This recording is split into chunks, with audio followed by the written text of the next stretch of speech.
الباطل إن الباطل كان زهوقا الله أكبر الله أكبر. السلام علیکم ورحمۃ اللہ وبرکاتہ. نحمده ونصلی علی رسولہ الکریم، اما بعد فاعوذ باللہ من الشیطان الرجیم. بسم اللہ الرحمن الرحیم. رب اشرح لی صدری ویسر لی امری واحلل عقدۃ من لسانی یفقہوا قولی. بسم اللہ الرحمن الرحیم. من ذا الذی یقرض اللہ قرضا حسنا. وعن ابی ہریرہ رضی اللہ تعالی عنہ قال قال رسول اللہ صلی اللہ علیہ وسلم من اخذ اموال الناس يريد اداءه ادى الله عنه ومن اخذ اموال الناس يريد اتلافه اتلفه اللہ. رواہ البخاری. تمام تعریفیں اسی اللہ رب العالمین کے لیے لائق اور زیبا ہے جو جس کو چاہتا ہے خوب مال دولت سے نوازتا ہے اور جس کو چاہتا ہے تنگ دست کر دیتا ہے، قرضہ لینے پر مجبور کر دیتا ہے. اگر وہ کسی کو مال دے تو پھر کوئی اس کے مال کو چھین نہیں سکتا ہے، اور اگر وہ کسی سے مال چھین لے تو پھر کوئی مال اس کو دے نہیں سکتا ہے. غربت لانے والا وہی، بے نیازی پیدا کرنے والا وہی، اور انسان کی مشکلات کو دور کرنے والا بھی وہی ہے. لاکھوں درود و سلام ہو جناب محمد رسول اللہ صلی اللہ علیہ وسلم پر کہ آپ کو معلم خیر بنا کر ہم تمام کی طرف مبعوث فرمایا. ناظرین، آج کی اس مجلس میں ہم جس ٹاپک پر بات کرنے جا رہے ہیں، ہمارا ٹاپک ہے قرض کے مسائل. میں اور آپ جس سماج میں رہتے ہیں، جس سوسائٹی میں رہتے ہیں، وہاں پر قرض کا لینا اور دینا ہمیشہ لگا ہوا ہے. آپ یہ نہیں کہہ سکتے کہ میں زندگی میں کبھی کسی سے قرضہ نہیں مانگا، ایسا نہیں ہو سکتا ہے. اگر نہ بھی مانگا ہو تو آئندہ آپ یہ نہیں کہہ سکتے ہیں کہ میں زندگی میں آئندہ کبھی قرضے کا مطالبہ نہیں کروں گا. آپ یہ دعویٰ نہیں کر سکتے ہیں. انسان کی زندگی میں قرضہ لگا ہوا ہے، سب کے ساتھ لگا ہوا ہے. کوئی لیتا ہے تو کوئی دیتا ہے، کوئی تھوڑا دیتا ہے تو کوئی تھوڑا لیتا ہے، کوئی زیادہ دیتا ہے تو کوئی زیادہ لیتا ہے. دینے والا بھی ہمارے معاشرے میں پریشان ہے اور لینے والا بھی ہمارے معاشرے میں پریشان ہے. اور یہ قرضہ ایسی چیز ہے کہ انبیاء کرام بھی اسے چھٹکارا حاصل نہیں کیے. کیسے؟ وعن عبداللہ ابن ابی ربیعۃ المخزومی رضی اللہ تعالی عنہ قال استقرض منی النبی صلی اللہ علیہ وسلم 40,000 فلما جاءه ماله دفعه إلي وقال بارك الله في أهلك ومالك إنما جزاء السلف الحمد والأداء. رواہ النسائی. یہ نسائی کی روایت ہے. اس حدیث کو بیان کرنے والے صحابی حضرت عبداللہ بن ابی ربیعہ المخزومی رضی اللہ تعالیٰ عنہ ہیں. وہ کہتے ہیں کہ ایک مرتبہ اللہ کے رسول صلی اللہ علیہ وسلم کو مال کی ضرورت پڑی، قرضے کی ضرورت پڑی، تو انہوں نے مجھ سے 40,000 لیا. وہ 40,000 درہم لیا یا دینار لیا، راوی اس کی وضاحت نہیں کرتے ہیں. استقرض منی 40,000، اللہ کے رسول صلی اللہ علیہ وسلم نے 40,000 لیا. فلما جاءه ماله، جب اللہ کے رسول صلی اللہ علیہ وسلم کے پاس ان کا مال آیا، فدفعه الیہ، انہوں نے میرے قرضے کو واپس لوٹایا اور پھر لوٹاتے ہوئے دعا کیا بارک اللہ، اللہ برکت دے، فی مالکا، تمہارے مال میں، و اہلکا، اور تمہارے اہل و عیال میں. دیکھا آپ نے، اللہ کے رسول صلی اللہ علیہ وسلم کو بھی زندگی میں قرضہ لینا پڑا. ایک بار نہیں، دو بار نہیں، کئی مرتبہ اللہ کا رسول قرضہ لینا پڑا.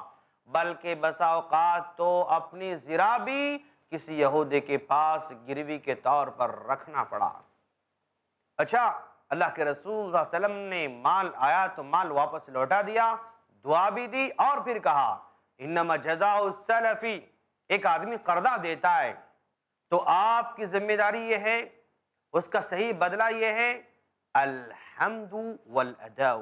آپ کو کوئی قرضہ دیتا ہے نا، اس کی تعریف کریں اور اس کو ٹائم پر ادا کریں، یہ سب سے بڑی ذمہ داری ہے۔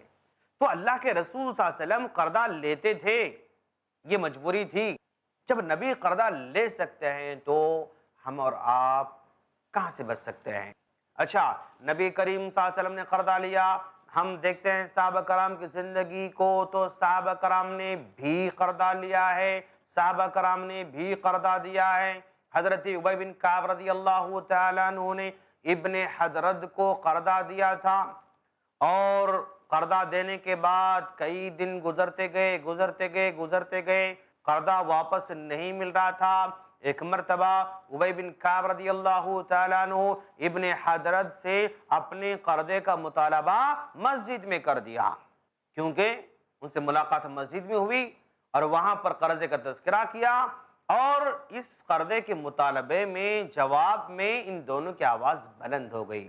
جب ان دونوں کی آواز بلند ہو گئی تو اللہ کے رسول صلی اللہ علیہ وسلم اپنے کمرے، اپنے حجرے مبارکہ سے باہر نکلے، پوچھا کیا مسئلہ ہے؟ تو ابن حضرت نے کہا اللہ کے رسول، مجھے یہ ابی بن کعب کے قرضے کو واپس کرنا ہے، میں کوشش کر رہا ہوں لیکن انتظامات نہیں ہو رہے ہیں، تو میں کیا کروں؟ اس طرح کی شکایت کی۔ تو اللہ کے رسول صلی اللہ علیہ وسلم نے ابی بن کعب رضی اللہ تعالی عنہ کو ہاتھ کے اشارے سے بتا دیا کہ ابی اپنے آدھے قرضے کو معاف کر دو۔ دیکھا آپ نے، اللہ کے رسول صلی اللہ علیہ وسلم صحابی کو مشورہ دیتے ہیں کہ یہ قرضہ واپس کرنا چاہتے ہیں لیکن واپس کر نہیں پا رہے ہیں، حالات بن نہیں پا رہے ہیں، تو ایک کام کرو، تم اپنے قرضے کو آدھا معاف کر دو۔ جیسے ہی اللہ کے رسول صلی اللہ علیہ وسلم کے مشورے کو آپ نے سنا، صحابی نے سنا، تو کہا قد فعلت یا رسول اللہ، اللہ کے رسول مجھے آپ کا مشورہ سر آنکھوں پر منظور ہے، مجھے آپ کا مشورہ منظور ہے، میں نے اپنے قرضے کو آدھا معاف کر دیا۔ جب آدھے قرضے کو معاف کر دیا تو اللہ کے رسول صلی اللہ علیہ وسلم نے ابن حضرت سے کہا اب جاؤ ان کے قرضے کو واپس لوٹا دو۔ جس سے پتا چلا کہ اللہ کے رسول صلی اللہ علیہ وسلم قرضہ لیا کرتے تھے اور صحابہ کرام بھی قرضہ لیا کرتے تھے اور دیا کرتے تھے۔ اچھا، کیا یہ قرضہ لینا دینا پسندیدہ عمل ہے یا مجبوری ہے؟ یا قرضے کو مانگنا یہ فضیلت کی بات ہے یا ناپسندیدہ بات ہے؟ لیکن ہم اللہ کے رسول صلی اللہ علیہ وسلم کی دعاؤں کا جائزہ لیتے ہیں۔ وَعَنْ عَائِشَةَ رَضِيَ اللَّهُ تَعَالَى عَنْهَا قَالَتْ كَانَ رَسُولُ اللَّهِ صلی اللہ علیہ وسلم لَا يَدْعُو دُعَاءً۔ میں عائشہ صدیقہ رضی اللہ تعالیٰ کہتی ہیں کہ اللہ کے رسول صلی اللہ علیہ وسلم ایک دعا کبھی نہیں چھوڑا کرتے تھے، ہمیشہ نماز میں دعا پڑھتے تھے، اللہم انی اعوذ بک من المأثم والمغرم، اے اللہ میں گناہ سے پناہ مانگتا ہوں اور قرضے سے پناہ مانگتا ہوں۔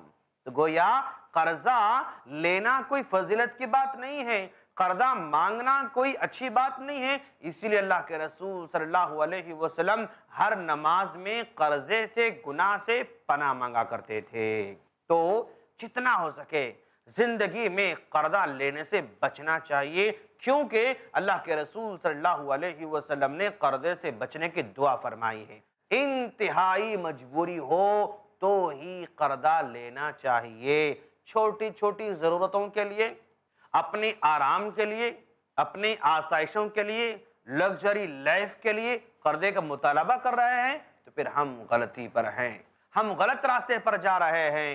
اور اللہ کے رسول صلی اللہ علیہ وسلم بار بار قرضے سے پناہ مانگتے رہتے ہیں، تو صحابہ کرام نے پوچھا اللہ کے رسول آپ اتنا زیادہ پناہ کیوں مانگتے ہیں، قرضے سے اتنا زیادہ دور کیوں بھاگتے ہیں؟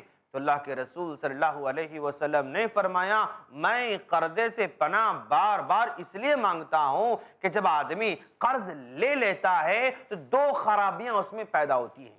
جو بندہ قرض لیتا ہے نا، اس میں دو خرابیاں پیدا ہوتی ہیں۔ سب سے پہلی خرابی یہ کہ اس میں جھوٹ پنپنا شروع کر دیتا ہے، وہ جھوٹ بولنا شروع کر دیتا ہے اور وعدہ خلافی کرنا شروع کر دیتا ہے۔ اور آج ہم دیکھ رہے ہیں کہ قرض لینے والا وہ قرض لینے کے لیے آتا ہے، کسی دوست سے کہتا ہے کہ بھائی میں 1 ماہ میں قرضہ واپس لوٹا دوں گا، 1 ہفتے میں قرضہ واپس لوٹا دوں گا، 2 مہینے میں قرضہ واپس لوٹا دوں گا۔ جو زبان دے کر قرضہ لے کر جاتا ہے نا، وہ کبھی اپنے زبان پر قرضہ واپس نہیں کر پاتا ہے الا ماشاءاللہ۔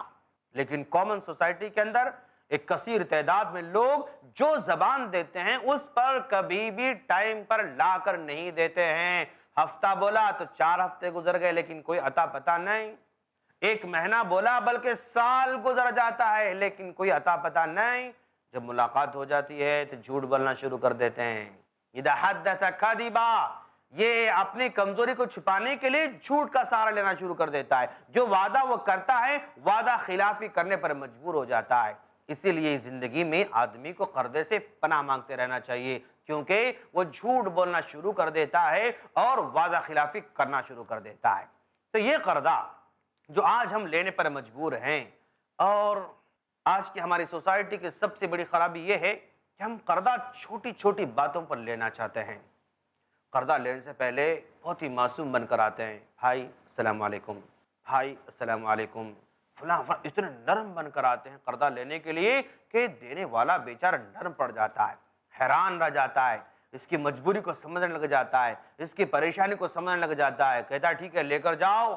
لیکن یہ قرضہ لے کر جاتا ہے اور مہینہ 2 مہینے سال 2 سال گزرتے جاتے رہتے ہیں، یہ قرضے کا مطالبہ کرتے ہیں نا، پھر یہ شعر بن جاتا ہے، اس کی زبان بدل جاتی ہے، اس کا انداز بدل جاتا ہے، اس کا رویہ بدل جاتا ہے، اس کا سلوک بدل جاتا ہے۔ قرضہ لینے سے پہلے انسان کی جو زبان تھی ہے نا، وہ زبان اب باقی نہیں رہتی ہے، واپسی کے موقع پر ویسا نہیں رہتا ہے۔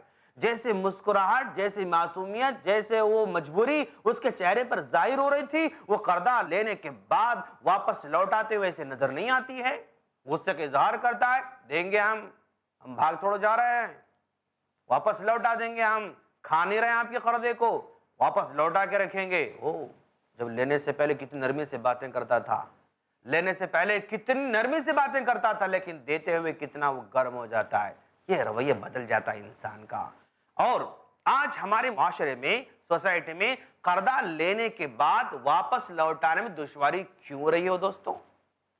قرضہ واپس لوٹانے میں دشواری کیوں رہی ہے؟ سب سے پہلی وجہ اللہ کے رسول صلی اللہ علیہ وسلم نے بیان فرمایا، وعن ابی ہریرہ رضی اللہ تعالی عنہ قال قال رسول اللہ صلی اللہ علیہ وسلم من اخذ اموال الناس يريد اداه ادى الله عنه ومن اخذ اموال الناس يريد اتلافه اتلفه الله، رواہ البخاری، بخاری کی روایت ہے۔ راوی کہتے ہیں کہ اللہ کے رسول صلی اللہ علیہ وسلم نے فرمایا، اگر کوئی آدمی قرضہ لیتا اپنے زندگی کے اندر، ادا کرنے کی نیت ہے، اس کی ٹائم پر واپس کرنے کی پوری نیت ہے، پوری خواہش ہے، پوری کوشش ہے، تو ادى اللہ عنہ، اللہ واپس لوٹانے کا انتظام جلد سے جلد کر دیتا ہے۔ اللہ اکبر، اللہ اکبر۔ پوچھو تو صحیح، شیخ رضا اللہ عبد الکریم مدنی سے زندگی کی تاریکیوں سے نکل کے اجالے کی طرف لانے والی واحد روشنی، ہر جمعہ رات 8 بجے صرف i+ ٹی وی پر، بہتر زندگی کے لیے۔ دیکھنا نہ بھولیں، بلیک اینڈ وائٹ۔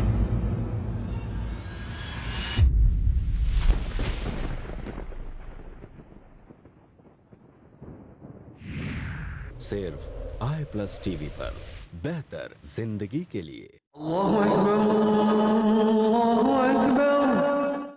ومن اخذ اموال الناس، اور جو آدمی قرضہ لے لیتا ہے، یرید اتلافہ، لیتے ہوئے نیت میں کھوٹ رہتا ہے، دیکھا جائے گا، اللہ دیا تو دیا جائے گا، انتظام ہوگا تو دیا جائے گا، مال آئے گا تو دیا جائے گا، پیسے آئیں گے تو ہم دے دیں گے، پہلے سے دل میں کھوٹ رہتا ہے، پہلے سے نیت میں خرابی رہتی ہے، اتلف اللہ، اللہ واپس لوٹانے کے سارے سورس کو تباہ کر دیتا ہے دوستو۔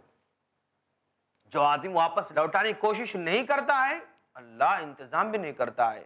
جس کے دل میں خواہش ہے کہ واپس لوٹائیں، تو اللہ تعالیٰ انتظام فرما دیتا ہے۔ آج ہم قرضہ لیتے ہیں، اپنے ساری ضرورتیں پوری کرتے ہیں، لیکن واپس لوٹیں گے فکر نہیں کرتے ہیں۔ آج قرضہ کیوں نہیں مل رہا ہے لوگوں کو؟ صرف اس وجہ سے کہ جو بھی لیتا ہے ٹائم پر کبھی ادا نہیں کرتا ہے، جو بھی لیتا ہے وقت پر کبھی ادا نہیں کرتا ہے، جیسے لیتا ہے ویسے کبھی ادا نہیں کرتا ہے۔ 1,00,000 روپے قرضہ لیتا ہے نا تو 5,000 2,000 3,000 10,000 اس انداز میں واپس کرتا ہے۔ تو جو آدمی 1,00,000 روپے ایک ساتھ دیا ویسے 1,00,000 روپے اس کے پاس واپس لوٹ کر نہیں آ رہے ہیں، پریشان ہو جاتا ہے۔ دینے والا پریشان، دینے والا پیچھے پیچھے پھرنا، دینے والا ہی کال کرنا، دینے والا اس کے گھر کے چکر کاٹنا، دینے والا اپنے چپل پھاڑ لینا۔ اس وجہ سے آج قرضہ دینے سے لوگ ڈر رہے ہیں، کیونکہ واپس لوٹانے کی کوئی امید نہیں ہے۔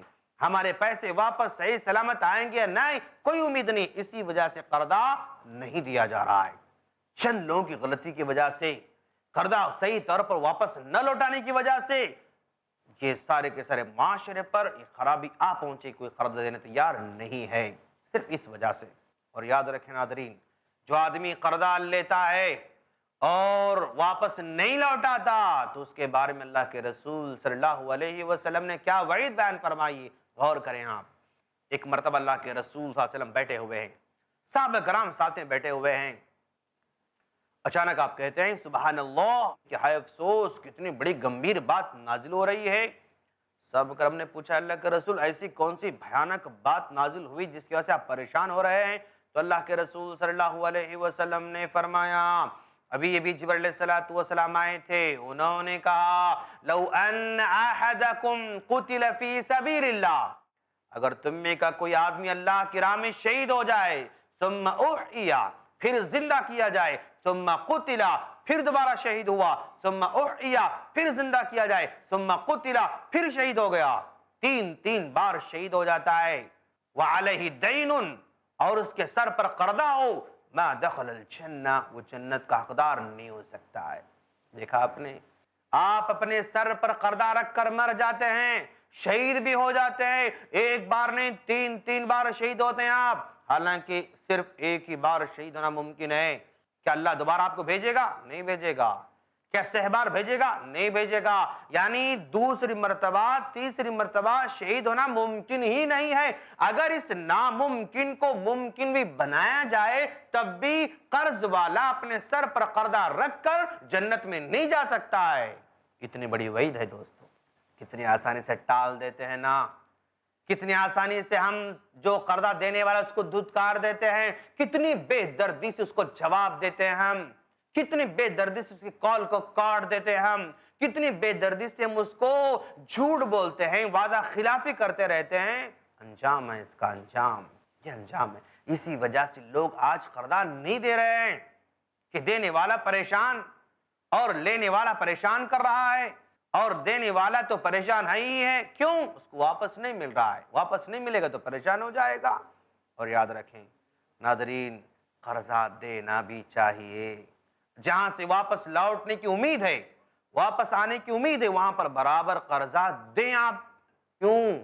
اس میں ثواب بھی ویسے رکھا گیا ہے، اجر بھی ویسے رکھا گیا ہے۔ اللہ کے رسول صلی اللہ علیہ وسلم نے فرمایا ان السلف یجری مجرا شطر الصدقہ، ایک آدمی جتنا قرضہ دیتا ہے نا، جتنا قرضہ دیتا ہے اس کے آدھے قرضے کے برابر اللہ کی راہ میں صدقہ کرنے کا اجر اس کو دیا جاتا ہے۔ کتنی بڑی فضیلت ہے۔ اگر آپ نے کسی کو 1,00,000 روپے قرضہ دے دیا تو اس 1,00,000 روپے کے قرضے میں سے 50,000 روپے اللہ کی راہ میں خرچ کرنے کا ثواب لکھ دیا جاتا ہے، اگرچہ کہ آپ نے ایک دن کی خاطر کیوں نہ دیا ہو۔ 1 گھنٹے کے لیے اگر آپ نے کسی کو 1,00,000 روپے قرضہ دے دیا، 50,000 روپے خرچ کرنے کا ثواب، 1 دن کے لیے دے دیا 50,000 روپے خرچ کرنے کا ثواب، 1 مہینے کے لیے دے دیا 50,000 روپے خرچ کرنے کا ثواب۔ اچھا مان لیں میں نے آپ سے 1,00,000 روپے قرضہ لے لی 1 ہفتے کے لیے، اور 1 ہفتے کے لیے میں نے آپ لوگوں سے 1,00,000 روپے قرضے کے طور پر لے لیا، تو آپ کو 1 ہفتے کے اندر 50,000 روپے خرچ کرنے کا ثواب لکھ دیا گیا۔ ایک ہفتہ گزر گیا، دوسرا ہفتہ شروع ہو گیا، جیسے ہی دوسرا ہفتہ شروع ہو جاتا ہے نا، پھر دوبارہ اور 50,000 روپے خرچ کرنے کا ثواب لکھ دیا جاتا ہے۔ مان لیں ایک ہفتے کا وعدہ کیا تھا، 4 ہفتے ہم نے تاخیر کر دی، تو 4 مرتبہ 50,000 روپے خرچ کرنے کا ثواب لکھا جائے گا۔ کتنا اجر ہے، دینے والے کو بہت اجر ہے۔ اب دیکھیں، اگر واقعی مستحق ہے آدمی مانگنے والا، ضرور دیں، کیونکہ اللہ کے رسول صلی اللہ علیہ وسلم بھی قرضے کے محتاج ہوتے تھے۔ ہم تو عام طور پر ہوتے رہتے ہیں، قرضہ دینا چاہیے۔ اور اس قرضہ دینے والے کے بارے میں اللہ کے رسول صلی اللہ علیہ وسلم کتنی بڑی خوشی کی بات کہی۔ یہ بندہ، اللہ کے رسول صلی اللہ علیہ وسلم نے فرمایا، اگلی امتوں میں سے ایک بندہ تھا، رب سے ملاقات ہو جاتی ہے، مر جاتا ہے، اللہ تعالیٰ کے سامنے جاتا ہے، اللہ کہتا ہے تم نے کیا عمل کر رکھا ہے، ماذا عملت، تم نے کیا عمل کر رکھا ہے؟ آدمی کہتا ہے پروردگارا میں نے ایسے کوئی بڑا عمل تو نہیں کیا ہے، میں بڑا عمل تو نہیں کیا، میں نے بس ایک بات یہ ہے کہ اللہ تو مجھے کثیر تعداد مال دے رکھا تھا، تو نے مجھے بڑا مالدار بنا کر رکھا تھا، میں یہ کرتا تھا کہ میں لوگوں کو، غریبوں کو قرضے دیا کرتا تھا، جو آسانی سے دے دیتا اسے قرضہ لے لیتا تھا، اور جو نہیں دے سکتا اس کو میں معاف کیا کرتا تھا۔ دیکھا آپ نے، اللہ سوال کر رہا ہے تو نے میری خاطر کیا کیا؟ بندہ کہتا ہے کہ اللہ میں کوئی بڑا عمل تو نہیں کر سکا، لیکن اتنا عمل تو میں نے ضرور کیا ہے، تو مجھے مالدار بنایا تھا جس کی وجہ سے میں قرضے دیا کرتا تھا، اور جو آسانی سے دے دیتا اس کو لے لیا کرتا تھا، جو نہیں دے سکتا ہے اس کو میں چھوڑ دیا کرتا تھا۔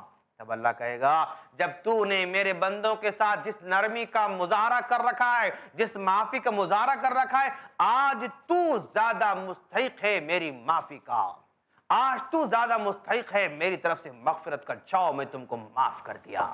دیکھا آپ نے، قرضہ دے کر نرمی کرنے والا، قرضہ دے کر معاف کرنے والا کتنا بڑا اجر سنایا جا رہا ہے، معمولی بات نہیں۔ مشکل ضرور ہے، مشکل ضرور ہے، جتنا کام مشکل ہوگا نا اتنے ہی زیادہ وہ اجر والا بھی ہوگا۔ آپ کہیں گے کہ مولانا اگر آپ اس طرح کی فضیلتیں قرضہ دینے والوں کے بارے میں سناؤ گے نا تو جتنے قرضہ لینے والے ہیں وہ سب کہیں گے کہ میں کیوں دوں، تم کو تو ثواب ملنے والا ہے، تم کو تو اجر ملنے والا ہے۔ وہ ٹالتے جائیں گے، ٹالتے جائیں گے، ٹالتے جائیں گے۔ نہیں دوست، جہاں قرضہ دینے والے کو اللہ نے فضیلت سنا رکھی ہے، وہیں لے کر واپس نہ لوٹانے والوں کے بارے میں جہنم کی وہی سنائی گئی ہے، جہنم میں ڈال دیا جائے گا، جہنم میں پھینک دیا جائے گا۔ اور آپ کا کوئی 1 روپیہ کھا جاتا ہے نا، قرضہ لے کر واپس نہیں لوٹاتا ہے نا، کل قیامت کے دن حشر کے میدان میں وہاں پر وہ دینے پر مجبور ہوگا۔ اللہ کا رسول نے کہا نا میرے مفلس، میری امت کا مفلس کون ہے؟ صحابہ کرام نے کہا اللہ کا رسول ہماری امت کا مفلس وہ ہے من لا درہم ولا دینار لہ، جس کے پاس دینار نہ ہو، درہم نہ ہو، وہ ہماری امت کا مفلس آدمی ہے۔ تو اللہ کے رسول نے کہا نہیں، میری امت کا مفلس وہ نہیں، لیکن میری امت کا مفلس وہ ہے جو بہت سارا ثواب کما کر لائے گا، پہاڑوں کے انبار کے برابر نیکیاں لے کر آئے گا، سب بہادا، کسی کو گالی دے ہوگا، شتم ہادا، کسی کو برا بھلا کہا ہوگا، ضرب ہادا، کسی کو مارا ہوگا، وَأَخَذَ مَالَ ہادا، کسی کا مال لیا ہوگا، وہاں پر دینے پر مجبور ہو جائے گا۔ یہاں چھوٹ سکتا ہے لیکن وہاں چھوٹنے کا سوال نہیں پیدا ہوتا ہے دوست، تو قرضہ واپس لوٹانا ہے۔ اما عائشہ صدیقہ رضی اللہ تعالیٰ نے کہتی ہیں اللہ کے رسول صلی اللہ علیہ وسلم نے فرمایا اگر کوئی آدمی اپنا قرضہ مطالبہ کرتا ہے نا، وہ نرمی سے مطالبہ کرے، وافن او غیر وافن، ممکن ہے نرمی سے مطالبہ کرنے کی صورت میں پورا مل بھی سکتا ہے، تھوڑا کم مل بھی سکتا ہے، لیکن حکم یہ ہے کہ نرمی سے مطالبہ کیا جائے۔ کسی کی نرمی کا فائدہ اٹھاتے ہوئے قرضہ کھا جاتا ہے، پیسے واپس نہیں لوٹائے گا، یہاں تو وہ واپس نہیں لوٹاتا ہے لیکن کل قیامت کے دن لوٹانا پڑے گا۔ یہاں کی عدالتیں اگر قرضہ واپس لوٹا نہیں سکتی ہیں تو وہ عدالت سے چھٹکارا نہیں مل سکتا ہے دوست۔ یہاں تم غلط پیپر بنا کر بچ سکتے ہو، غلط گواہ ٹھہرا کر بچ سکتے ہو، پیپروں میں تم الٹ پھیر کر کے بچ سکتے ہو، دنیا کی عدالتوں کو دھوکہ دے سکتے ہو، اللہ کی عدالت کو دھوکہ نہیں دے سکتے ہو۔ یہ آج ہمارے معاشرے کا بہت بڑا مسئلہ ہے دوستو، لینے والا بھی پریشان ہے، دینے والا بھی پریشان ہے۔ بس خوش نصیب وہ لوگ ہیں جن کو اللہ تبارک و تعالیٰ قرضے سے محفوظ رکھتا ہے. دعا کرتے رہنا ہمیشہ، اے اللہ ہم قرضے سے محفوظ رکھنا، قرضے سے محفوظ رکھنا، قرضے سے محفوظ رکھنا، بیماریوں سے محفوظ رکھنا. قرضے مختلف وجوہات سے لیتا ہے بندہ. نکاح کی خاطر قرضہ لینے پر مجبور ہے دوست، آج اپنی بیٹی کے نکاح کرنے کے لیے قرضہ لینے پر مجبور ہے، کسی بیماری کا علاج کرنے کے لیے قرضہ لینے پر مجبور ہے. لیکن لینے والا اگر دینے کی بھرپور امید رکھتا ہے، نیت کرتا ہے، اس کے لیے بھاگ دوڑ کرتا ہے، دوڑ دھوپ کرتا ہے، کوشش کرتا ہے، تو اللہ تعالیٰ راستے پیدا فرماتا ہے. اگر کسی کے دل میں واپس لوٹانے کی کوئی فکر نہیں، گھر میں سارے ساز و سامان آ رہے ہیں، شاپنگ ساری ہو رہی ہے، کھانے عمدہ سے عمدہ کھا رہا ہے، لیکن لوٹانے والوں کے بارے میں نہیں سوچ رہا ہے، تو پھر وہ پرابلم میں آ جائے گا، مسئلہ کھڑا ہو جائے گا، اور پھر وہ اس کا مسئلہ یہاں بھی درہم برہم، پھر وہاں بھی درہم برہم ہو جائے گا. اس لیے ہمیشہ دعا کرتے رہیں کہ اللہ تعالیٰ اس جیسی بلا سے محفوظ رکھے. دعا کریں اللہ ہم کو قرضہ دینے والا بنا، لینے والا نہ بنا. دعا کریں اے اللہ ہم کو معاف کرنے والا بنا، معافی مانگنے والا نہ بنا، معاف کرنے والا بنا. ایسے بنا کہ ہم معاف کرتے رہیں، معاف کرتے رہیں، معاف کرتے رہیں. ایسے نہ بنا کہ ہمیں کسی سے معافی مانگنا پڑے، ہمیں کسی کو نیکیاں دینا پڑے، ہمیں کسی کو اپنی اعمال خیر دینا پڑے. ایسے نہ بنیں، حق ادا کریں. اللہ تعالیٰ راستے پیدا کرنے والا ہے. ہم اللہ سے دعا کرتے ہیں کہ باری تعالیٰ تو ہم تمام کو قرض کی بلا سے محفوظ رکھنا، بیماریوں سے محفوظ رکھنا، اور ہر بلا سے ہمارے زندگی کایا کو پلٹ دینے والی ہے اس بلا سے محفوظ رکھنا. آمین. السلام علیکم ورحمۃ اللہ وبرکاتہ. وقل جاء الحق وزهق الباطل إن الباطل كان زهوقا وننزل من القرآن ما هو شفاء ورحمة للمؤمنين